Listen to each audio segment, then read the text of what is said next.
අපි මේකට උදාහරණ කිහිපයක් බලමු.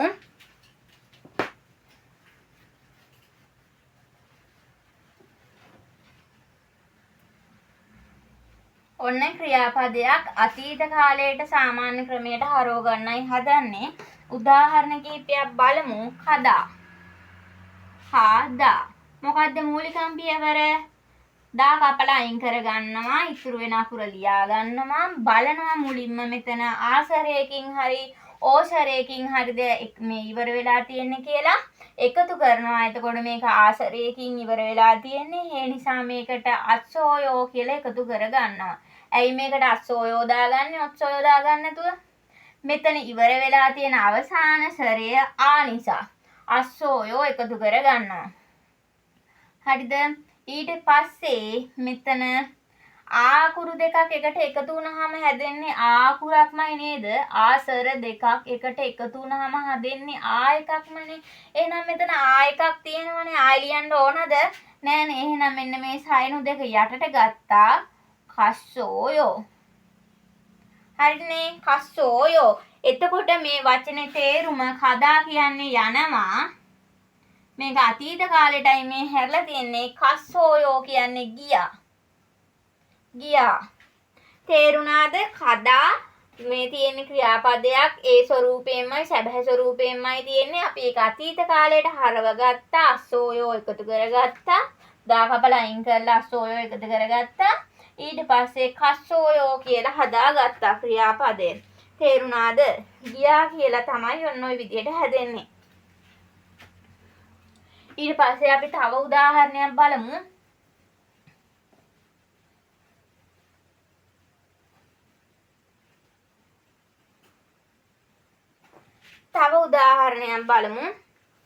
මොක්තා.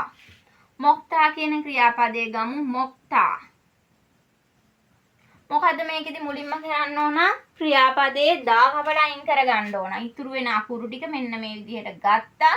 මෙතන බලන්න ඕන අවසානයේ ඉවර වෙලා තියෙන මේ සරය ආ එකක්ද ඕ එකක්ද කියලා. මෙතන තියෙනවද සරයක්?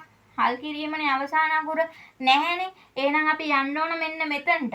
එතන තියෙනවද ස්වරයක්? ඔව්. තියෙනවා. ආ එකක්ද ඕ එකක්ද? ඕ එකක් නම් තමයි. නමුත් මෙන්න මේ ඕ එකවත් මෙන්න මේ ආ එකවත් නෙමෙයි. තියෙන්නේ වෙනම ඕ එකක්. ඒ නිසා අපි ඒකට එකතු කරගන්න ඕන ඔත්සෝයෝ. ඔක්සෝයෝ නෙමෙයි ඔත්සෝයෝ. ඔත්සෝයෝ එකතු කරගත්තා. එතකොට බලමු මේකට මොග්. දැන් කොහොමද මෙතනට මේ ඕ එකයි මේ ඕ එකයි මෙතනට සම්බන්ධ කරගන්න පුළුවන්ද? මේ ආකාරයක් මෙතන තියෙද්දි බැහැනේ. ඒ නිසා මේක මේ විදිහට මෙන්න මෙතනින් ලියවෙනවා. මොගසෝයෝ. තේරුණාද? එතකොට මොක්ටා කියන්නේ කනවා.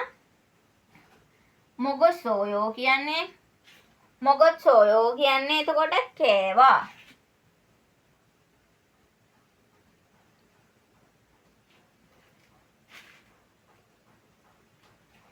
කෑවා. හරිනේ. එතකොට මේ ක්‍රියාපදයක් සාමාන්‍ය ක්‍රමයට අතීත කාලයට හරව ගන්න විදිහ.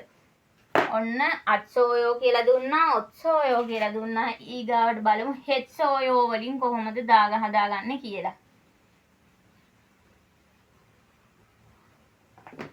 ඔන්න ඊගාවට අපි වචනයක් ගමු.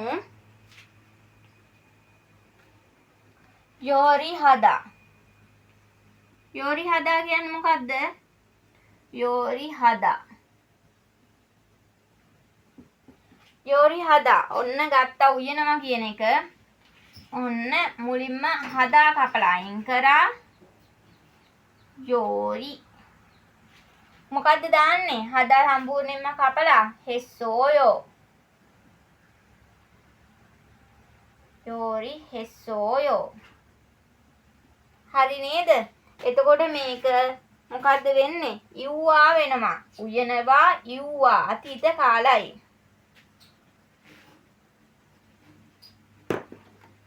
ඔන්න ඔය විදිහට තමයි මේ පස්වෙනි පාඩමේ දෙවෙනි ව්‍යාකරණය අස්සෝයෝ, ඔත්සෝයෝ, හෙස්සෝයෝ යොදාගන්නේ.